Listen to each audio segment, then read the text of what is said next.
नमो विष्णुपादाय कृष्णपृष्ठाय भूतले श्रीमते भक्ति वेदांत स्वामीति नामिने।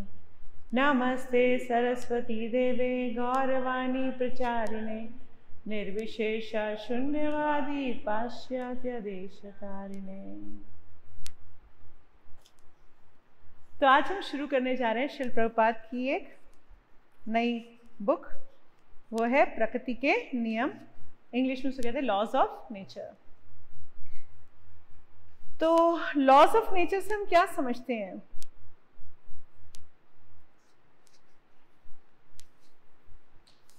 लॉज ऑफ नेचर, ये प्रकृति के नियम से हम क्या समझते हैं?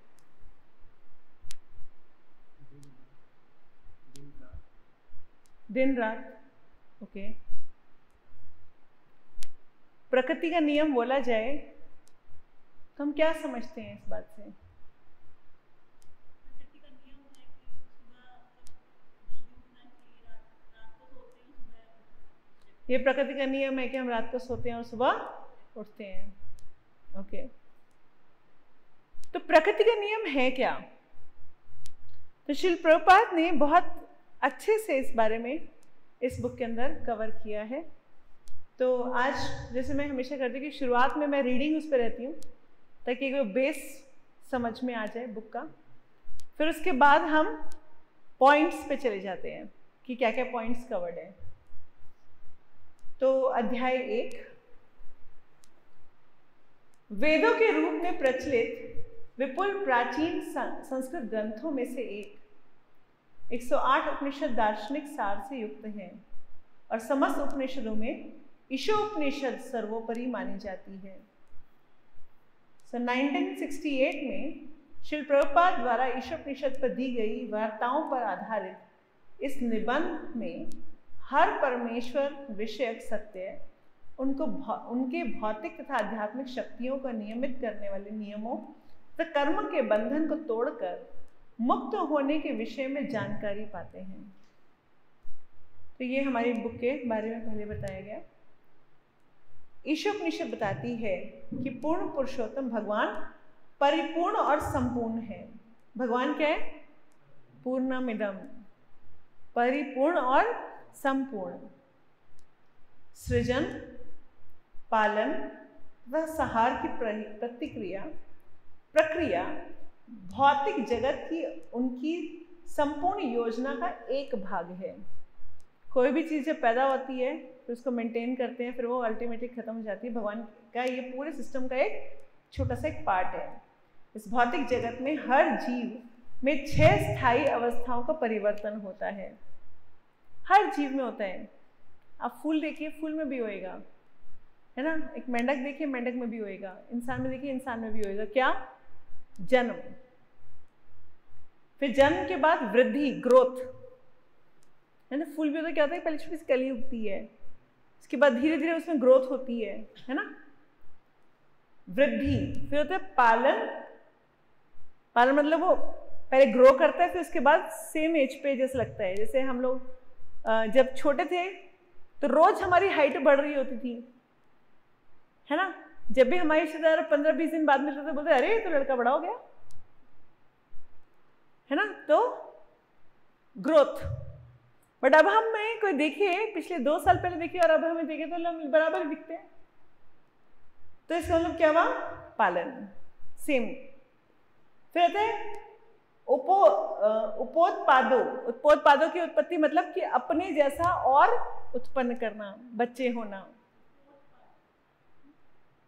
लिखा है उपोत्पादों का मतलब अपने जैसे ही मेंढक भी एक बच्चे पैदा करेगा, इंसान भी बच्चे पैदा करेगा, फूल भी फर्टिलाइज होते हैं, है ना। तो फर्टिलाइजेशन, उसके बाद ह्रास और विनाश। ह्रास मतलब बुढ़ापा, मुरझाने लग जाएगा, झड़ना सा शुरू हो जाएगा, उसकी 2-4 पत्तियां झड़ जाएंगी, इंसान के मुंह पे यहाँ रिंकल पड़ जाएंगे। और उसके बाद विनाश मतलब मृत्यु। तो भगवत गीता में 6 स्टेजेस बताई गई हैं सबकी। जन्म, बढ़ना, स्टेबल होना, अपने जैसे कुछ उत्पन्न करना, फिर बूढ़ा होना और खत्म हो जाना। किसी भी शरीर की ये 6 स्थितियां चाहे वो पेड़ हो, पौधा हो, फूल हो, इंसान हो, जानवर हो, कुछ भी हो, उसकी ये 6 स्थिति होंगी। मच्छर का भी देखें तो मच्छर का पहले अंडा होता है, छोटा सा मच्छर उसमें से निकलता है, फिर मच्छर बड़ा होता है, फिर उसके बाद क्या करता है, खून पीता है, प्रजनन करता है और अंडे देता है, उसके बाद वो बूढ़ा हो जाता है, वीक हो जाता है, उसके बाद वो खत्म हो जाता है। सबका यही 6 स्टेज है। तो हम भौतिक प्रकृति का, यह भौतिक प्रकृति का नियम है। तो भौतिक प्रकृति का क्या नियम है कि हर चीज इन 6 स्टेजेस में जाएगी ही जाएगी। फूल कली के रूप में जन्मता है, फिर बढ़ता है, 2-3 दिनों तक ताजा बना रहता है, बीज उत्पन्न करता है, धीरे धीरे मुरझाता है और तब वो नष्ट हो जाता है। आप इसे अपनी तथाकथित भौतिक विज्ञान से नहीं रोक सकते। क्या आप ऐसा कर सकते कि फूल को कुछ क्रीम व्रीम लगा दें और वो मुरझाए ना? नहीं, वो खत्म ना होए, ऐसा हो ही नहीं सकता। ऐसा करने का प्रयास करना भी अविद्या है। तो कोई अगर किसी फूल को क्रीम व्रीम लगा रहा हो, एंटी एजिंग क्रीम लगा रहा हो कि नहीं इसके बाद ये मुरझाएगा नहीं, तो एट द मोस्ट क्या कर लोगे? आप उसको फ्रिज में रख के 1 दिन और चला लोगे, बट अल्टीमेटली तो उसने नष्ट होना ही है। कभी कभी लोग मूर्खतावश सोचते हैं कि वैज्ञानिक प्रगति से मनुष्य अमर हो जाएगा। यह बकवास है। कुछ लोग बोलते हैं हम अपने क्लोन बना लेंगे, अपने ही जैसा एक और जीव बना लेंगे, बिल्कुल आइडेंटिकल, सेम बुद्धिमान, सेम सब कुछ होएगा। वो नहीं बना सकते, पॉसिबल नहीं है। आप सिर्फ रोबोट्स बना सकते हो। आप सिर्फ किसी बंदे को होता ना, सेम हेयर कट, सेम सब कुछ करके एक जैसे दिख, ऑलमोस्ट सेम दिखना शुरू हो सकता है ना? मगर हम सोचे कि वो बिल्कुल हमारा क्लोन बन जाएगा, वो पॉसिबल ही नहीं है। तो पहले के राजा भी ऐसे करते थे, और आज भी बड़े सारे टेररिस्ट जो बड़े बड़े गैंग चला रहे हैं वो भी ऐसे करते हैं। क्या करते हैं? अपने जैसे क्लोन बना लेते हैं। क्लोन मतलब किसी और इंसान को अपनी दाढ़ी वाला कट दे देंगे, अपनी जैसे पगड़ी बांधना शुरू कर देंगे, अपने जैसे चश्मा पहनाना, जिसका थोड़ा सा फेस की शेप ऑलमोस्ट सेम हो। होता है ना, कई बार कुछ लोगों को लगता है कि हाँ भाई फेस की शेप बिल्कुल सेम है, तो उसको अपने जैसा, उसके अपने जैसे वस्त्र, उसका ड्रेसिंग स्टाइल, ये वो अपने बाल वैसे ही करवा देते हैं। तो किसी को दूर से बिल्कुल ऐसे लगेगा जैसे वही है, उसका हेल्थ वेल्थ उसके हिसाब से रखा जाता है कि बिल्कुल सेम दिखाई दे। पर क्या वो इंसान सेम है? नहीं, वो इंसान बिल्कुल अलग है। वो इंसान बिल्कुल अलग है। जो इस राजा की बुद्धि है वो उस बहरूपी में थोड़ी ना आ जाएगी, है ना? तो इसीलिए हम कभी भी कोई सोचे कि हम एक और इंसान बना लेंगे या हम अमर हो जाएंगे। बहुत सारे साइंटिस्ट ने ट्राई किया कि हम अमर हो जाएं, ऐसी कोई दवाई बना ले जो खाने के बाद हम क्या हो जाएं? अमर हो जाएं। मगर क्या हुआ? आज तक कोई भी नहीं हुआ। आप भौतिक नियमों को रोक नहीं सकते। इसलिए भगवत गीता में भगवान श्री कृष्ण कहते हैं कि भौतिक शक्ति दुरत्या है। भगवान ये कहते हैं मम माया दुरत्या, अर्थात उसे भौतिक उपायों से जीत पाना असंभव है। तो ये प्रकृति के जो नियम है, इनको पार करना, उनको लांघना, उनको क्रॉस करना क्या है? इम्पॉसिबल, पॉसिबल ही नहीं है। भौतिक प्रकृति 3 गुणों वाली है। वो 3 गुण क्या है? सत्वगुण, रजोगुण और तमोगुण। गुण का अर्थ है रस्सी। तो हम सभी कैसे हैं? जैसे कि पपेट्स, कठपुतली। हम इन 3 गुणों की इस पपेट के उस पे झूलते रहते हैं। वो जैसे चलाता है वो गुण, वैसे वैसे हम चलते हैं। तो रेशों की 3 तरह से बट कर रस्सी तैयार की जाती है। सर्वप्रथम रेशे को 3 छोटे तंतुओं से बांटा जाता है और फिर 3 तंतुओं को एक साथ बटा जाता है। बटा मतलब यूं करके करते हैं ना, 3 रस्सियां, जैसे आपने कभी देखा होगा, कभी रस्सी बनाते तो क्या करते हैं? ऐसे ऐसे 3 करके बनाते हैं, तो 3 को बनाते हैं। बिल्कुल ऐसे ही हमारी जो भौतिक प्रकृति है वो सतोगुण, रजोगुण, तमोगुण को करके ऐसे ऐसे करके रस्सी बनाई गई है। तो जब हमने 3 गुणों के अंदर इस रस्सी से बांध लिए जाते हैं तो भगवान कहते हैं कभी एक गुण ज्यादा हो जाता है और कभी एक गुण कम हो जाता है। आपको 3 गुणों के बारे में अच्छे से मालूम है? तो चलिए मेरे क्वेश्चन का जवाब दीजिए, सबको पता है यहाँ पर। आप सबने बचपन में एक स्टोरी सुनी थी बंदर और टोपी वाले की।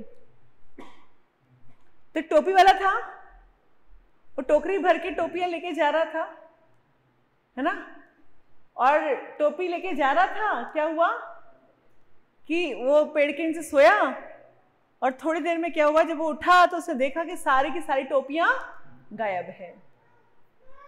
सबने स्टोरी सुनी है? सुनी है माता जी? नहीं सुनी? अच्छा, आपने भी नहीं सुनी? अरे बाप रे। आज चलो एक स्टोरी मैं सुना देती हूँ। तो क्या हुआ, एक टोपी वाला अपनी टोकरी में बहुत सारी टोपियां लेके जा रहा था, और वो जंगल से क्रॉस कर रहा था, बहुत थक गया था। उसने टोपी अपनी वहीं टोकरी वहीं रखी और थोड़ी देर सो गया। दिन का टाइम था, धूप थी, वो सो गया। तो जब उसे देखा, आँख खुली तो उसे देखा कि सारी की सारी टोपियां गायब है। अब मुझे बताइए कि अगर कोई तमोगुण में होगा तो कैसे बिहेव करेगा? आरती माता जी, दुखी हो जाएगा। प्रिया को भी माता जी आप बताइए।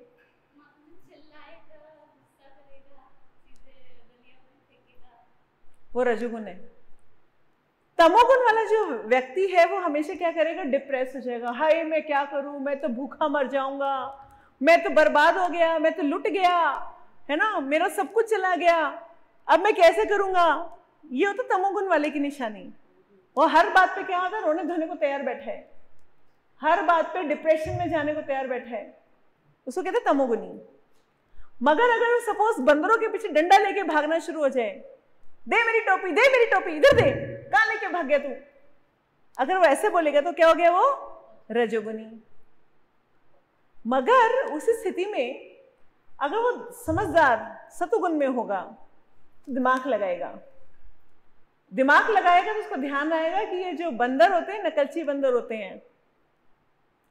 तो अगर समझदार होगा तो क्या करेगा? वो अपनी टोपी नीचे फेंकेगा तो सारे के सारे बंदर जो कि नकलची बंदर हैं वो भी अपनी अपनी टोपी उठा के फेंक देंगे। तो सारी टोपी बिनेगा, पकड़ेगा और उठा के टोकरी में रख के चल देगा। तो आंसर किससे निकलता है? सतोगुण, रजोगुण की तमोगुण से? सतोगुण से। कोई भी स्थिति का जवाब सिर्फ सतोगुण में ही निकलता है, रजोगुण और तमोगुण में कभी नहीं निकलता। हम सोचें कि कोई परिस्थिति हमारे सामने आ गई है, मैं गुस्सा होकर इसके ऊपर नियंत्रण कर लूंगी, कभी नहीं होएगा। मैं परेशान रोना धोना शुरू कर दूंगी, उसका आंसर कभी नहीं निकलेगा। आपको समझदार होना पड़ेगा। तभी भगवान क्या कहते हैं? हमेशा सतोगुण में रहिए। जब सतोगुण में रहते हैं, शुद्ध सतोगुण तो और ऊपर हो गया, कम से कम सतोगुण में तो रहे। तो जब सतोगुण में रहते हैं तो हमारे को किसी भी चीज को हैंडल करने के लिए दिमाग काम करता है कि अच्छा इसको ऐसे नहीं ऐसे हैंडल करते हैं। तो आपको पता होगा, एक और स्टोरी सुनाती हूँ, एक साइंटिस्ट की स्टोरी सुनाती हूँ। सबको एल्वा एडिसन का नाम सुना हुआ, जिसे बल्ब बनाया। तो उसने बल्ब बनाया, फेल हो गया, फिर बल्ब बनाया, फिर फेल हो गया, फिर बल्ब बनाया, फिर फेल हो गया, फिर बल्ब बनाया, फिर नहीं चला, फिर बल्ब बनाया, फिर चेंज किया, फिर नहीं चला। कितनी बार नहीं चला? कितनी बार नहीं चला? 10 बार, 20 बार, 50 बार, 9,999 बार नहीं चला। जब वो 10,000वीं बार ट्राई कर रहा था, नया बल्ब बनाया, तो वो जल गया। तो उससे पूछा, तुम पागल नहीं हो गए 10,000 बल्ब बना के? भाई एक बंदा एक बल्ब बनाना चाहता है, उसने कुछ बनाया, नहीं बना, 2 बार, 5 बार, 10 बार, 20 बार, दूसरा बंदा क्या करेगा? छोड़ो ना, कुछ और बनाता हूं। नहीं नहीं, मैं तो बल्ब बना के छोड़ूंगा। तब तक बल्ब जैसी कोई चीज नहीं होती थी, मोमबत्ती और सब लोग लालटेन जलाया करते थे। तो नहीं, मैं बल्ब बनाऊंगा। उस बल्ब को बनाने के लिए कितनी बार उसने बनाया? 10,000 बार। ये थियोरेटिकल फिगर नहीं, उसने हर उसकी डॉक्यूमेंटेशन लिखी है कि मैंने ऐसे ऐसे बल्ब बनाया, नहीं बना, ऐसे ऐसे, फिर ऐसे नहीं, ऐसे बनाया, नहीं बना। 10,000वीं बार जब 10,000 टाइम वो कर रहा था तब उसका बल्ब जल गया। तो किसी ने पूछा, अरे तुमने इतनी बार बनाया, इतनी बार फेलियर हो गए तुम, तो तुम्हारे को फ्रस्ट्रेशन नहीं हुई? तो फ्रस्ट्रेशन किस बात की है? मेरे को 9,999 तरीके पता जिससे बल्ब नहीं बन सकते। मुझे 9,999 तरीके पता है बल्ब ना बनाने के। ये मुझे पता चल गया इन 9,999 तरीकों से बल्ब नहीं बन सकता। ये होता है सतोगुण। सतोगुण भी बेड़ी है, मगर फिर भी अगर इस भौतिक जगत में हमें सही से रहना है और भक्ति को अपना जो सराउंडिंग है कंजीनियल बनाना है, मतलब होता है ना अपने उसके साथ बनाना है, तो क्या करना चाहिए? कम से कम सतोगुण में तो रहना है।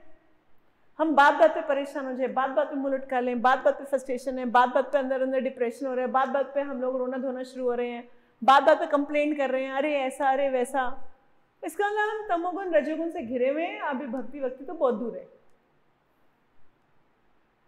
तो हमारे को क्या करना पड़ेगा? एटलीस्ट सबसे पहले सतोगुण पे आना पड़ेगा। जब सतोगुण पे आ जाएंगे, सतोगुण को क्रॉस कर लेंगे, तब जाके शुद्ध सतोगुण पे जाएंगे हम। तब भक्ति में हम शुद्ध सतोगुण में पहुंच जाते हैं, तभी प्रकृति के 3 बंधनों से मुक्त हो जाते हैं। मगर वो तब है ना जब हम कम से कम सबसे ऊपर वाले लेवल पे तो किसी भी चीज पे हम परेशान ना हो, किसी भी चीज के ऊपर हम रोए धोए ना, शिकायत ना करें। हर बात पे शिकायत करें, अरे उसने ऐसा कर दिया, अरे उसने मेरा ऐसा कर दिया, उसने मुझे ऐसा बोल दिया, उसने ऐसा कर दिया। इसका मतलब अभी तो हम सिर्फ तमोगुण में हैं। रजोगुण तो छोड़ दो, अभी तो हम कहाँ हैं? तमोगुण में हैं। तो बता रहे हैं कि जैसे रस्सी बनाते समय 3 धागे लेकर उनको यूं बढ़ दिया जाता है, ऐसे ही प्रकृति ने क्या किया? इन 3 गुणों को लेकर अच्छे से असंख्य बार बढ़ दी है। और ये बिल्कुल वैसा भी है जैसे हमारे बेसिक कलर भी 3 होते हैं। कौन कौन से बेसिक कलर होते हैं? कौन बताएगा? 3 कलर बेसिक कलर होते हैं, येलो, रेड और ब्लू। 3 कलर होते हैं, येलो, रेड, ब्लू। अब इस येलो, रेड, ब्लू को अगर येलो रेड मिलाओगे तो क्या बनेगा? ऑरेंज, ये वो शेड्स बन जाएंगे, है ना। अगर येलो और ब्लू मिला लोगे तो ग्रीन बन जाएगा, है ना। और ब्लू और रेड मिलाओगे तो ब्राउन की तरफ चला जाएगा सारा कुछ। सारे शेड इन्हीं से बनते हैं। 3 बेसिक कलर से सारे शेड इन्हीं से बनते हैं। इन्हीं किसी परम्यूटेशन कॉम्बिनेशन में पिंक बनता है। किसमें? रेड में, और ब्लू को मिला लेंगे तो ग्रीन बन रहा था। जहां पर ब्लूइश की तरफ चले जाते तो मजेंटा पिंक बन जाएगा वो। तो कहने का अर्थ ये है कि इधर और इधर हम बड़े आराम से अलग अलग, ऐसे हम सबका जो बिहेवियर है वो भी सतो, रजो और तमो के अलग अलग कॉम्बिनेशन से है ना। तो हम ये नहीं कह सकते भाई वो तो सतोगुणी है परफेक्ट, ऐसा नहीं है। कोई सतोगुणी है, कोई रजोगुणी है और कोई तमोगुणी है।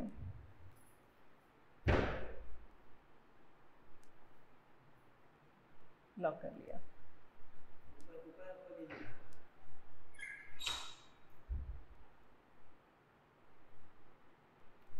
इस तरह भौतिक शक्ति आपको अधिकाधिक बांधती रहती है। आप अपने प्रयासों से इस बंधन से जो पवर्ग कहलाता है छूट नहीं सकते। अब पवर्ग का मतलब समझेंगे। ये जो भौतिक जगत है ये क्या है? पवर्ग। जैसे हम वर्णमाला में बोलते हैं ना पवर्ग, प फ ब भ म, है ना। ये प फ ब भ म एक्सप्लेन हो रहा है। प मतलब परिश्रम। इस भौतिक जगत में सब लोग क्या कर रहे होते हैं? परिश्रम। इस जगत में हर जीव अपने उदरोपोषण के लिए, उदरोपोषण मतलब पेट को भरने के लिए तथा अपने जीवन टिकाए रखने के लिए, जीवन को टिकाए रखने के लिए संघर्ष करता रहता है।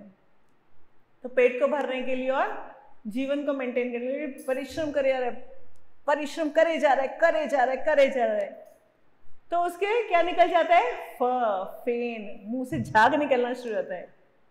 जब बंदा सुबह से लेकर शाम तक लगा रहे तो क्या होता है?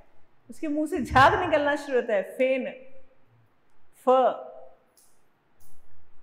तो मतलब फेन को बताते हैं।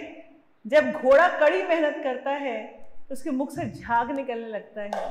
ऐसे इंसान भी सुबह से रात तक मशीन पे गधे की तरह लगा रहे तो क्या होगा? थोड़ी देर बाद शाम के टाइम उसके मुंह से झाग सा बनना शुरू होता है ना, फेन। इसी तरह जब हम कठिन परिश्रम करके थक जाते हैं तो हमारी जीभ सूख जाती है और हमारे मुंह में झाग बनने लगता है। सारे व्यक्ति इंद्रिय तृप्ति हेतु अधिक परिश्रम कर रहे हैं, यहां तक कि उनके मुख से झाग निकलने लगता है। तो प मतलब परिश्रम, फ मतलब फेन, ब मतलब बंधन। इस भौतिक उसमें परिश्रम करे, कोलू का बैल बना दो, सुबह से लेके शाम तक कोर्ट कचहरी, बिजनेस, यहाँ वहां, रिश्तेदार, इन सब के बीच में चक्कियों की तरह घूमता रहता है। थक के शाम को ऐसे करता है ना, मुंह से झाग भी निकल रहा होता है, और इस तरह से वो बंधन में फंस जाता है। किस तरह के बंधनों से? फैमिली के बंधनों से, लस्ट के बंधनों से। तो बंधन के लिए आया है, हम अपने समस्त प्रयासों के बावजूद प्रकृति की भौतिक गुण रूपी रस्सियों से बंधे रहते हैं। तो हम क्या होते हैं? हम बद्ध जीव हैं, इसलिए हम हमेशा क्या रहते हैं? बंधे रहते हैं। किससे रहते हैं? एटलीस्ट 3 गुणों की रस्सियों से तो बंधे ही हुए हैं, और बहुत सारे अटैचमेंट्स भी बांध लेते हैं हम। फिर प फ ब भ मतलब भय, डर। जो इस भौतिक प्रकृति के अंदर है, हर जीव को डर है। हमें आज किसी बात का डर है? कोरोना का डर है। जब कोरोना नहीं आया था तो क्या डर नहीं लगता था? तब भी था। अनेक तरह के डर होते हैं, है ना? किसी को फ्यूचर को लेके डर होता है, किसी को किसी चीज से डर लगता है, और सबके डर अलग अलग तरह के हैं। किसी को पानी से डर लगता है, किसी को नदी से डर लगता है, किसी को समुद्र से डर लगता है भय। और सबसे बड़ा भय हमारे खुद की टेम्पररीनेस से है कि पता नहीं हमें क्या हो जाएगा, कब क्या हो जाएगा, है ना? तो क्या हुआ? भय। प फ ब भ म मतलब मृत्यु। तो इस जगत में, भौतिक जगत में, ये प फ ब भ म हमारे साथ रहता है। परिश्रम, फेन, बंधन, भय और मृत्यु। इसीलिए इस भौतिक प्रकृति को पवर्ग कहा गया है। जैसे वर्णमाला में तो चवर्ग, पवर्ग ऐसे था ना, तो ये पवर्ग कहा गया क्योंकि हमारी लाइफ पर ये प फ भ भ म पूरी तरह से लगता है। मां मृत्यु का सूचक है। इस जगत में सुख तथा सुरक्षा, हमारी सारी आशाएं तथा योजनाएं मृत्यु के द्वारा चौपट हो जाती हैं। तो कोई कितनी प्लानिंग कर ले, 10 साल की प्लानिंग, 10 साल में मैं ये अचीव कर लूंगा, वो कर लूंगा, वो कर लूंगा, बट अल्टीमेटली क्या होता है? झटका आता है, खत्म, पता ही नहीं चलता क्या प्लानिंग थी, सब चौपट। इस तरह कृष्ण भावनामृत इस पवर्ग विधि को ध्वस्त कर देता है। अब नाउ क्वेश्चन अराइजेस, हरि बोल, भगवान की भक्ति करने से ये प फ ब भ म खत्म कैसे होएगा? कौन बताएगा जवाब?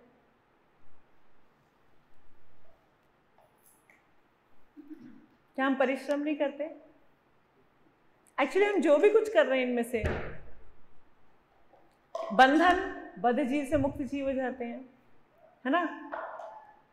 फिर जो पहले लास्ट वाला भय, भक्तों को किसी बात का डर है? कृष्ण संभाल रखे हैं। मां मतलब मृत्यु, मृत्यु कुछ है ही नहीं। हमें तो पता है कि हमें शरीर को त्यागने के बाद भगवान के धाम चलना, वहां मृत्यु है ही नहीं। परिश्रम हम अपने लिए नहीं करते, किसके लिए करते हैं? कृष्ण के लिए। तो फेन नहीं आता। भगवान के लिए सेवा करने पे आप घंटों सेवा करिए, फेन नहीं आएगा, कभी नहीं आएगा, है ना। फेन होती है फ्रस्ट्रेशन से, इतना कर लिया। जो भौतिक संसार के लोग हैं सारी उम्र किसी के लिए काम करते रहते हैं, सारी उम्र किसी के लिए काम करते रहते हैं, लास्ट में क्या सुनते हैं? तूने मेरे लिए किया ही क्या है, तुम करती क्या हो। तो ये भौतिक जगत का बड़ा प्रोमिनेंट फीचर है। हम सब कुछ करने के बाद भी सामने वाला एक बार में क्या बोल देता है? तुमने मेरे लिए किया ही क्या है, तुम करती क्या हो, है ना। कि तुमने सारी उम्र उसके लिए घोल दी हो, अपने लिए कभी ना सोचा हो, तब भी वो सामने वाला ऐसे ही बोलेगा, ये फैक्ट है। मगर जब भगवान के लिए करते हैं, भगवान के लिए किसने किया, कौन बताएगा?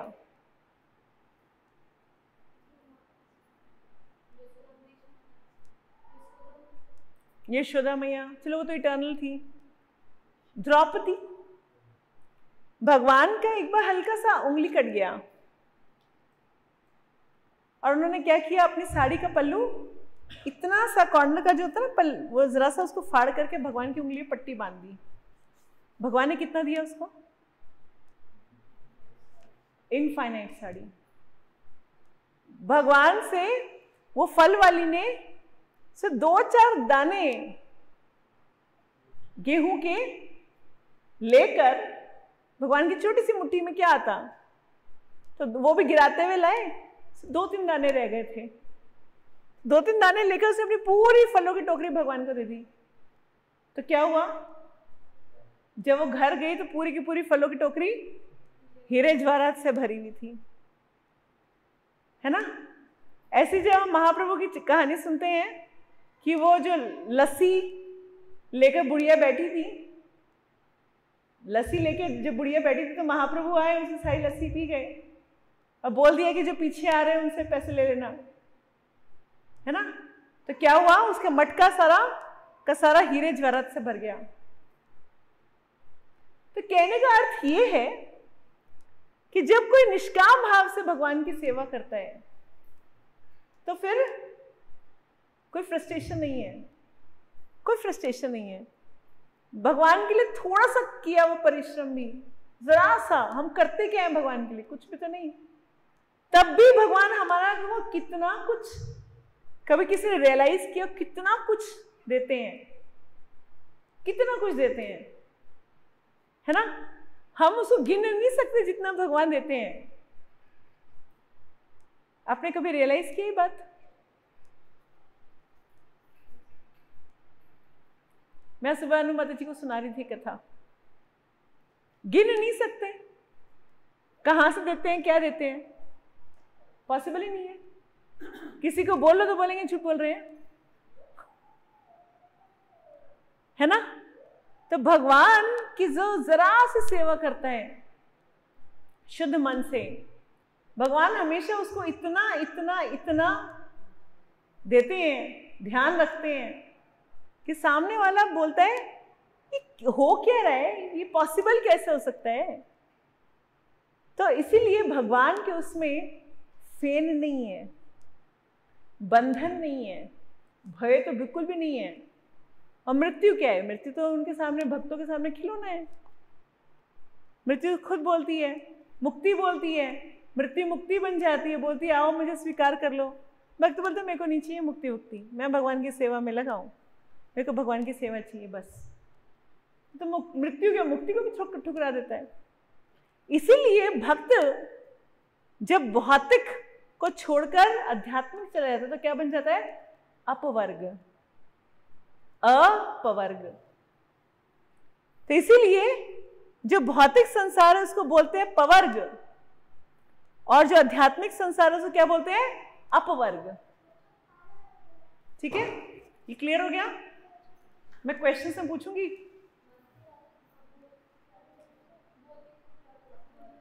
भौतिक को बोला पवर्ग और आध्यात्मिक को क्या बोला? अपवर्ग। तो पवर्ग से जो नहीं है,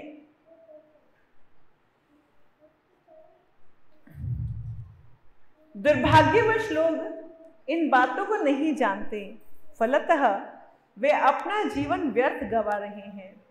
ये आधुनिक सभ्यता आत्मा की हत्या करने वाली सभ्यता है। लोग अपनी ही हत्या किए जा रहे हैं। ये कैसे सेंटेंस है? लोग अपनी ही हत्या किए जा रहे हैं, क्यों?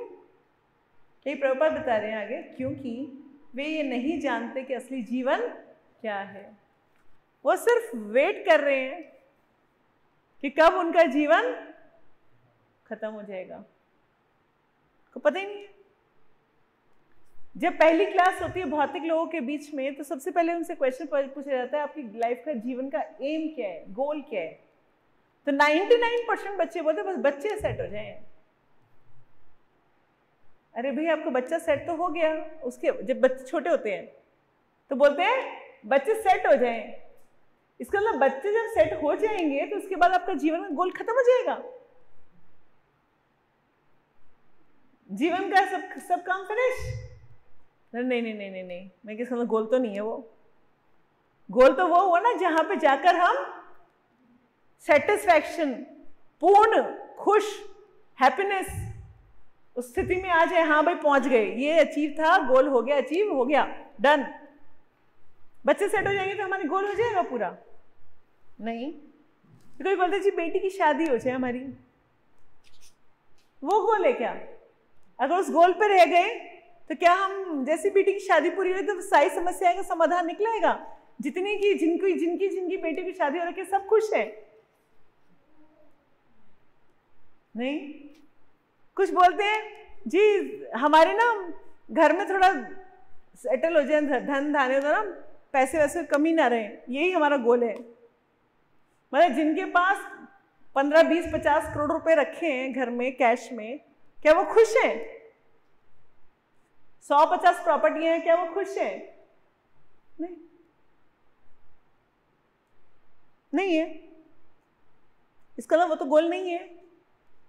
कि गोल तो वो हुआ ना जहां पे जाकर हमें लगे हाँ बस इसके बाद कुछ नहीं करना, आई एम सेटिस्फाइड, है ना।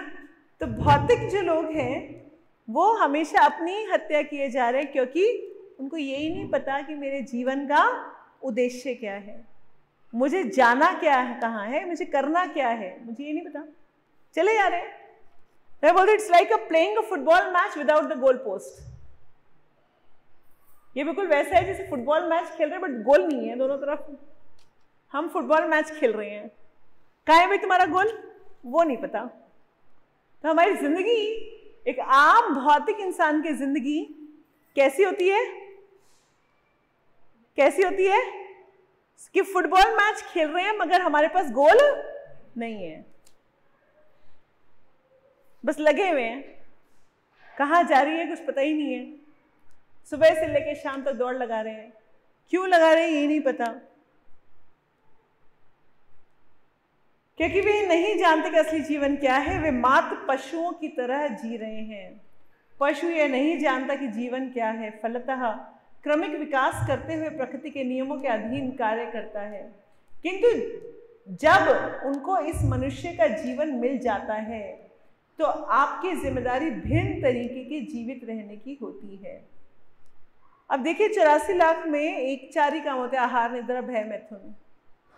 सब खाना खा रहे हैं, सो रहे हैं, बच्चे पैदा कर रहे हैं और अपनी सुरक्षा का इंतजाम कर रहे हैं। छोटा पक्षी हो चाहे बड़े से बड़ा जानवर, चाहे इंसान हो, सब ये 4 काम कर रहे हैं। मगर हम इन 4 के अलावा कुछ और कर रहे हैं। भगवान कह रहे कुछ नहीं करा, ये 4 में ही फंसे हुए हो, तो फिर इतना मूल्यवान शरीर देने का क्या फायदा। मान लो कि आप बिल्कुल 25,000 की सिल्क की साड़ी लाके किसी को दो और वो उसको डस्टर बना के घर साफ करना शुरू कर दे, तब क्या करोगे? माता जी आप बताओ।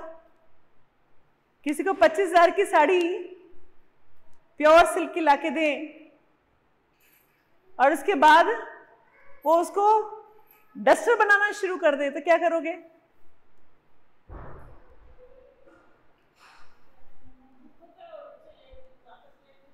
वापस ले लेंगे। मतलब इसकी कीमत ही नहीं पता, नालायक। ये तो 10 रुपए का डस्टर में हो जाता काम। तो तो उसको 25,000 की साड़ी को तो डस्टर बनाने चली है। ठीक कह रही हूँ? बिल्कुल ऐसे भगवान करते हैं। बोलते हैं अगर सिर्फ खाना ही था, बच्चे ही पैदा करने थे, सोना ही था, बस यही काम करने थे, तो ये काम तो जानवर में भी बड़ा अच्छे से होता है और अच्छे तरीके से होता है। तो फिर इतनी महंगी शरीर देने का क्या फायदा हुआ? दे वापस, ये पकड़ जानवर का शरीर। क्योंकि ये जो शरीर है ये भक्ति करने के लिए बना है। भक्ति छोड़ के हम बाकी सब काम कर रहे हैं, है ना। कुछ लोग तो अपनी पूरी उम्र सिर्फ इसलिए बिता देते हैं कि जी मेरे को अपने बच्चे को उसको सेट करना है कहीं पर। कुछ लोग पूरी उम्र किसी फैमिली डिस्प्यूट पर निकाल देते हैं, किसी जमीन का झगड़ा या कुछ इस तरह का, पूरी जिंदगी उस पर खराब कर देते हैं। अरे भाई क्या फायदा है? कुछ लोग सारा जिंदगी सिर्फ एक शीशे के आगे खड़े होकर बिता देते हैं। जिंदगी क्या सिर्फ शीशे के आगे खड़े होने के लिए बनी थी? किस लिए? मतलब पूरी इंसान की जो बॉडी है जहां हम भगवान की सेवा कर सकते हैं, नाम जप कर सकते हैं, पढ़ सकते हैं, ज्ञान ले सकते हैं, अपनी मुक्ति की तरफ चल सकते हैं, वो क्या काम में लगा दिया आपने? ओहो, भगवान बोलते हैं हो ये काम के लिए तो नहीं दिया था, वापस कर। अब आगे तो 10 रुपये का डस्टर ही दूंगा, है ना। तो फिर वो क्या करेंगे? हमें जानवर की शरीर दे देंगे कि देखो ये सब करना तो इसमें अच्छे से हो जाएगा, तो ये वाला कर ले। तो देखो डस्टिंग ही करनी है ना, तो फिर 25,000 की साड़ी वापस कर, फिर डस्टर पकड़ 10 रुपये का, इसी से काम कर, बढ़िया तरीके से करेगा और अच्छे से करेगा। 25 साड़ी की सिल्क की साड़ी तो डस्टिंग ठीक से करेगी भी नहीं, 10 रुपये डस्टर ज़्यादा अच्छे से सफाई करेगा, हाँ या ना। बिल्कुल ऐसे ही अगर आहार निद्रा भय में तो नहीं करना है, तो वो उस वाले शरीर में ज़्यादा अच्छा हो जाएगा। ये शरीर के लिए नहीं है। इसी तरह से बोला गया भौतिक प्रकृति की व्यवस्था इतनी प्रबल है कि आप यह नहीं कह सकते कि मुझे रहने दें। वस्तुतः लोग, अच्छा मैं नीचे आ गई थी, चलो ऊपर से भी ले लेते हैं। पुनः मनुष्य जीवन पाने में लाखों वर्ष लग जाएंगे। उदाहरणार्थ आप जिस सूर्य प्रकाश को इस समय देख रहे हैं उसे आप 24 घंटे के बाद भी दोबारा देख सकेंगे। प्रकृति की हर वस्तु एक चक्र में घूमती है, अतः यदि आप अपने को ऊपर उठाने के लिए अवसर को गवा देंगे तो देहांतर के चक्र में पुनः प्रवेश करना पड़ेगा। तो ये हर चीज़ यहाँ पर क्या है? चक्र में घूम रही है। सारे प्लैनेट्स भी गोल गोल घूम रहे हैं, सूरज भी सुबह निकलता है फिर रात को छुप जाता है, फिर सुबह आता है, ऐसे चांद भी रात को आता है सुबह छुप जाता है, सब चीज़ चक्र में है, एक साइकिल में है। तो अगर हम अपनी 84 लाख योनियों की साइकिल से ऊपर उठने की कोशिश नहीं करेंगे तो भगवान की ठीक है, वो तो ऑटोमेटिकली एक साइकिल बना रखी है प्रकृति के अंदर। प्रकृति का नियम क्या है कि सब लोग इस साइकिल में चलते रहेंगे, चलते रहेंगे, चलते रहेंगे, वो पहिए पिसते रहेंगे, पिसते रहेंगे, पिसते रहेंगे। अगर हमने अपने आप को बाहर निकालने का प्रयास नहीं किया तो प्रकृति का नियम हमें पीस ही रहे हैं।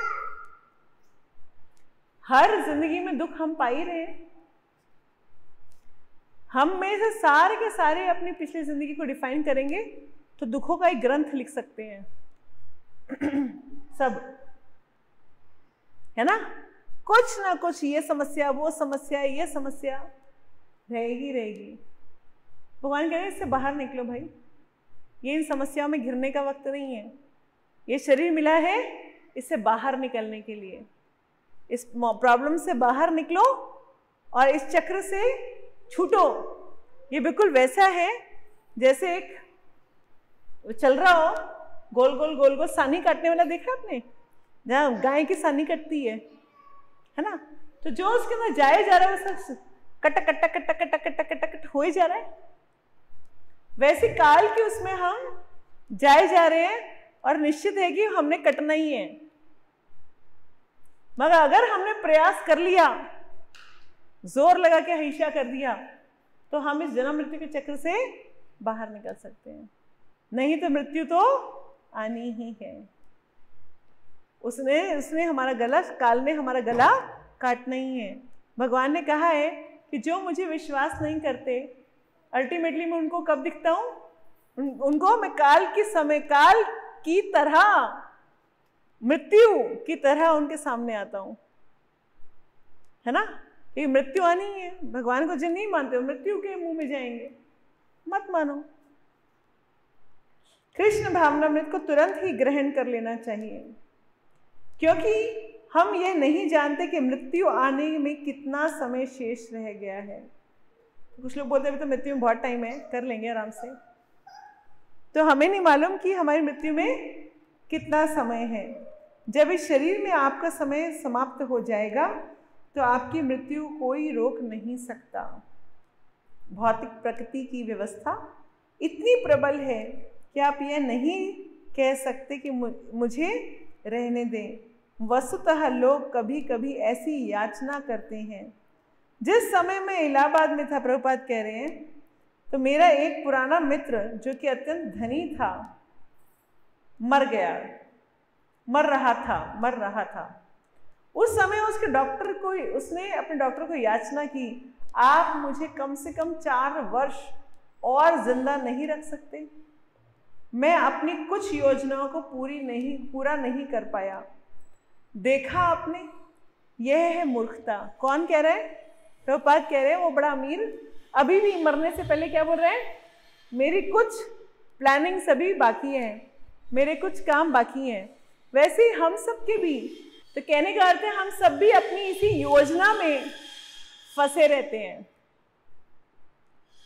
हमें लगता है अगर हमारे सामने भगवान आ जाए कि चलो अभी वापस चलना है, तो मैं धाम लेके जा रहा हूँ, हम बोलेंगे बस 1 मिनट अपने बेटे से और बात कर लूँ। भगवान में छोड़, रहने दे, क्या जरूरत है मुझे, रहने दे। तो हम क्या सोचते हैं कि हमारा एक बात और हम भगवान पे सरेंडर नहीं, तुरंत हानि करेंगे। भगवान बोलेंगे बस 1 मिनट रुक जाओ, मैं एक बार जरा से दौड़ के इसको एक चीज दे आऊं। भगवान को तुरंत हानि करेंगे। चाहे भगवान हमारे को बोले चलो मैं तो धाम लेने आया, बोलेंगे नहीं कोई बात नहीं, बस 2 मिनट रुक जाओ, मैं जरा बात करके आई। तो हम सबके साथ यही स्थिति है, हम अभी तैयार नहीं है। और कहना आसान है, नहीं माता जी, अरे हम तो बिल्कुल डिटैच्ड हैं, भगवान आए हम तो अभी जाने को तैयार हैं। जब कभी बात हो, है ना, तो लगेगा नहीं अभी तो ये रह गया, अभी तो वो रह गया, ऐसा हो गया, ये रहता है वो रहता है, तुरंत जाने के लिए हम तैयार। अतः इससे पूर्व की यह क्षण आए, मनुष्य को कृष्ण भावनामृत का साक्षात्कार कर लेना चाहिए, कर लेने के लिए सचेष्ट हो जाना चाहिए। आपको अति शीघ्र ही कृष्ण भावना भावित हो जाना चाहिए। उसके पूर्व कि अगली मृत्यु आए, आपका अपना कार्य समाप्त कर लेना चाहिए। यही बुद्धिमानी है, अन्यथा आपको हार खानी पड़ेगी। मतलब इस जन्म मृत्यु के चक्र में दोबारा फंसना पड़ेगा। तो क्या हम तैयार हैं? बाय चांस भगवान आ जाए, ऐसे हम इतने नलायक अभी आएंगे नहीं, मगर सपोज भगवान आ जाए तो क्या 1 सेकंड से पहले हम यस करने को तैयार हैं कि हाँ भगवान, I am fully surrendered on to you, जो बोलो। तो ये प्रश्न आप सबने अपने आप से पूछना है कि क्या आप तैयार हैं? ठीक है। और अब सभी ने एक एक पॉइंट जो क्लास में सीखा, आप लोगों ने लिखना है कि आपने क्या पॉइंट आज की क्लास में सीखा। सबने लिखना है, और हर क्लास के बाद अब हम लिख के बताएंगे कि क्या पॉइंट हमने आज की क्लास में स्पेशल सीखा। हरे कृष्णा।